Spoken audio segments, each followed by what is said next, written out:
শনিবার ছিল বাসন্তী দুর্গোৎসবের মহা অষ্টমী। এদিন শারদীয়া দুর্গোৎসবের রীতি মেনে বিভিন্ন স্থানে হয় কুমারী পুজো। প্রথাগতভাবে অষ্টমীর দিন শিশুকন্যা বা কুমারী কন্যাকে স্নান করিয়ে মাতৃমূর্তির মতো সাজানো হয়। তারপর দেবী মূর্তির সামনে বসিয়ে আরাধনা করা হয় সেই কুমারী কন্যার। মাতৃশক্তিকে যথাযথ স্বীকৃতি দিতেই হিন্দু রীতিতে বিধান রয়েছে। কুমারী পুজোর পরবর্তী সময়ে বেলুড় মঠে আনুষ্ঠানিকভাবে পুজো শুরু করেন স্বামী বিবেকানন্দ।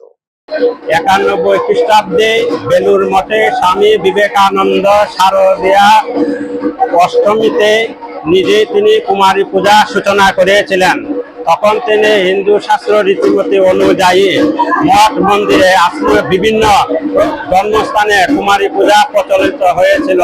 আমরা কুমারী পূজা করি কেন?